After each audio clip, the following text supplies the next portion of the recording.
अस्सलाम वालेकुम gardening friends, क्या हाल हैं। उम्मीद करती हूँ कि सब अच्छे होंगे और बहुत अच्छे से अपने फैमिली मेम्बर्स का और अपने प्लांट्स का ख्याल रख रहे होंगे।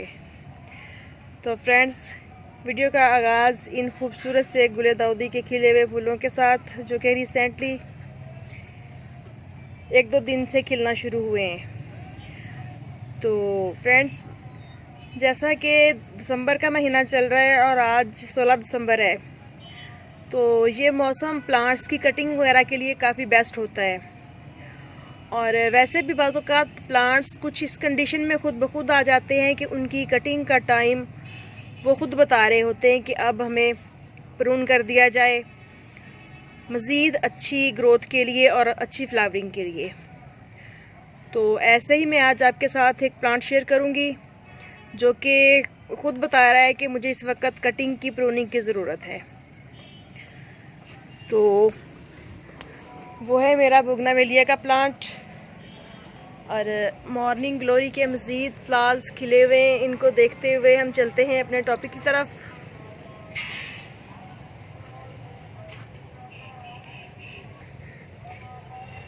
ये खूबसूरत सा देसी रोज़ खिला हुआ है और मज़ीद 2 बर्ड खिलने के लिए तैयार हैं, जो कि सबको गुड मॉर्निंग कह रही हैं।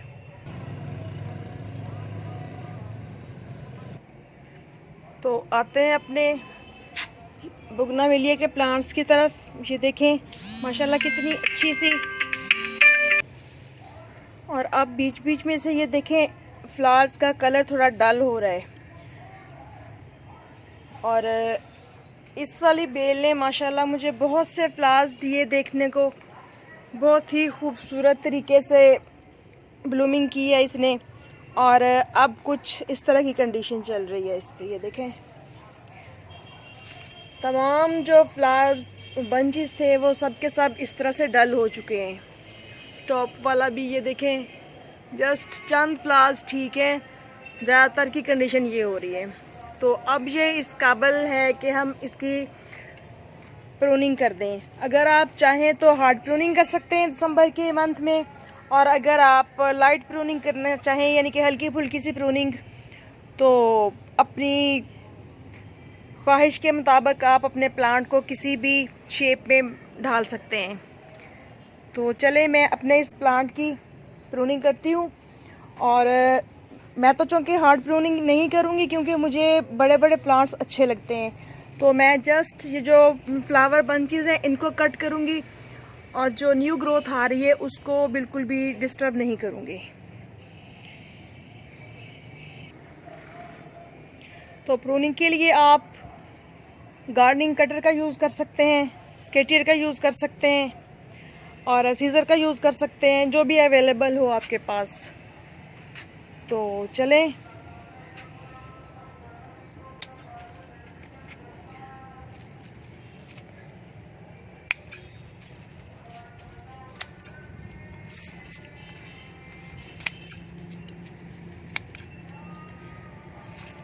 ये देखें जो न्यू शूट्स आ रही हैं, इस तरह से इनको मैं डिस्टर्ब नहीं करूँगी क्योंकि मुझे अपने प्लांट पे मज़ीद फ्लावर्स चाहिए।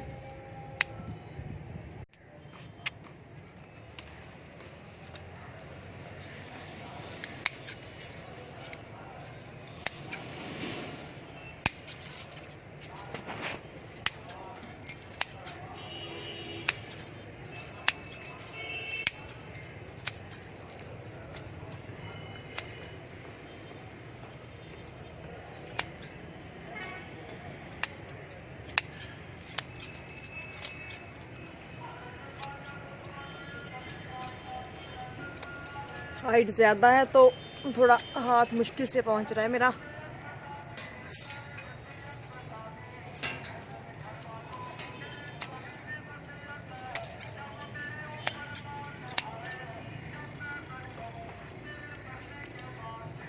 चलिए मैं अच्छी तरह से प्रूनिंग कर लूँ, फिर शेयर करती हूँ आपके साथ। कुछ इस तरह से प्रूनिंग हो गई है इसकी। और इसके अलावा आपको जो इस तरह से ब्रांचेस नज़र आए ना प्लांट पे, इनके फ्लावर्स खिल के उनके गिर चुके हों और इस तरह से बिल्कुल बेरौनकी सी बेढंगी सी नज़र आ रही हों, स्टेम्स, तो आपने उनको भी हटा देना है। और ये काफ़ी हार्डी प्लांट होता है, इसलिए इस पे आप फंजीसाइड या कोई नाखून पॉलिश या मोम पिघला के यूज़ करें या ना करें, कोई मसला नहीं होता इसमें। और इजीली ये प्लांट सरवाइव कर जाता है अल्हम्दुलिल्लाह। तो इसके बेस में से जो भी कचरा वचरा होगा उसको हम उठा लेंगे और इसको अच्छी तरह से गुड़ाई करके, तो चूँकि दिसंबर का महीना चल रहा है तो इसमें हम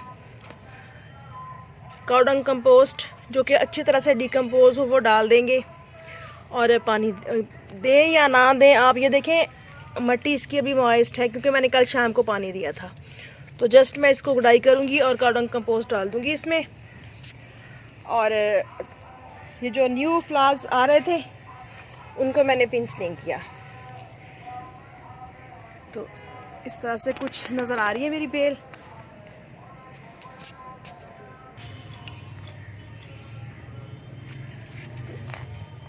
ये देखिए इसकी रूट्स काफ़ी बाउंड हो चुकी हैं क्योंकि ये 2-3 साल से मेरा ये प्लांट इसी वाले पॉट में लगा हुआ है। तो इसलिए मैं ऊपर से इसको कम से कम 2-2 इंच तक मट्टी उतार दूंगी। बेशक मैं इसमें टी लीव कंपोस्ट, वो टी लीव्स वगैरह डालती रहती हूँ। इसके अलावा मैं जो भी लिक्विड बनाऊँ वो भी डाल देती हूँ इसमें। तो इस तरह से थोड़ी थोड़ी सी ऊपर से उतार दूंगी।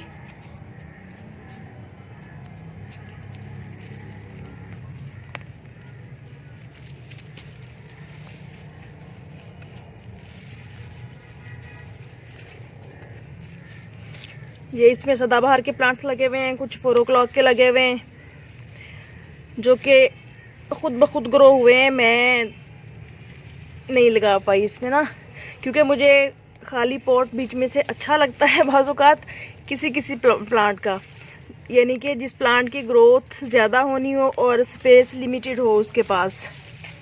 लेकिन जो फिर खुद ब खुद सेल्फ सीडलिंग के ज़रिए उग जाते हैं उनको मैं नहीं निकालती।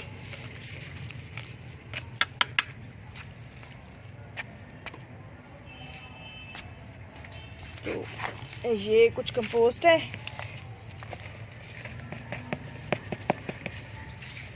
इसको डाल के हम यूं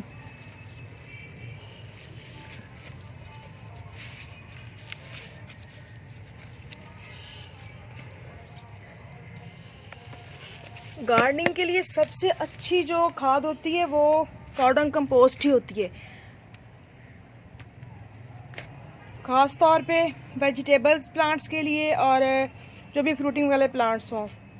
दिसंबर में तो तमाम प्लांट्स को काऊ डंग कंपोस्ट डाली जाती है और बीच बीच में जो डालनी होती है वो लिक्विड भी डाल देती हूँ। और फ्लावरिंग प्लांट्स को मैं डीएपी भी डाल देती हूँ बाज़-औक़ात, ताकि अच्छी और हैवी फ्लावरिंग हो। तो इसी तरह से मैं इन बेलों के साथ जो भी इस तरह की डेड ब्रांचेस मुझे महसूस होंगी उनको कट कर दूंगी। और ऐसे ये वाली वाइट फ्लावर्स वाली बेल है जो, इसको भी कटिंग करके तो इसमें मैं काऊ डंग कंपोस्ट डाल दूंगी। तो ओके फ्रेंड्स, आप भी अपने प्लांट्स को प्रून करना है, पिंचिंग करनी है या आपने हार्ड प्रूनिंग करनी है तो ये दिसंबर का महीना बेस्ट होता है इस सारे गार्डनिंग के काम के लिए। तो अब टाइम है, कर लीजिए सब और अपने प्लांट्स को कंपोस्ट वगैरह डाल दें, फर्टिलाइज़ कर दें तमाम प्लांट्स को, ताकि जैसे ही फरवरी मार्च का महीना शुरू हो तो प्लांट्स पे बहुत अच्छी ग्रोथ हो और अच्छे तरीके से ब्लूमिंग कर सकें। और जो फ्लावरिंग वेजिटेबल्स वाले और फ्रूट्स वाले प्लांट्स हैं उनकी भी ग्रोथ मज़ीद अच्छी हो सके। तो ओके फ्रेंड्स, चले मैं आपको कुछ दिखाती हूँ। ये इस तरह से ये सारी पिंचिंग हो गई है प्लांट की। तो ये मेरी सीडलिंग जो मैंने ट्रांसप्लांट की थी और ये जरबेरा के फ्लावर्स जो कि माशाल्लाह बहुत अच्छे तरीके से खिलना शुरू हो रहे हैं। कुछ सीडलिंग ट्रांसप्लांट करने वाली पड़ी है जो कि इस तरह है अभी, और कुछ मैंने इधर साथ साथ सेट कर दी है। जो कि माशाल्लाह काफ़ी अच्छे से चल रही है। और ये देखें, ये जो लाइट येलो कलर होता है उसके फ्लावर्स खिलना शुरू हो रहे हैं। और इधर गेंदे के फ्लावर्स भी खिले हुए हैं, मैं जाफरी मैरीगोल्ड के, जो कि मैंने लास्ट ईयर के प्लांट्स अपने बचाए हुए थे। ये देखें इस तरह से कितने प्यारे प्यारे से फ्लावर्स खिल रहे हैं, बहुत खुशी होती है। और माशाल्लाह काफ़ी हेल्दी फ्लावर्स हैं और काफ़ी हैवी बर्डिंग आ रही है प्लांट पे। जब अपने हाथ से लगाए हुए प्लांट्स पे फ्लावर्स आते हैं तो बहुत अच्छा लगता है और बहुत मज़ा आता है। तो ओके फ्रेंड्स, इजाज़त दीजिए, फिर मिलेंगे नेक्स्ट वीडियो में नेक्स्ट टॉपिक के साथ। चैनल को सब्सक्राइब ज़रूर कीजिएगा। अल्लाह हाफिज़।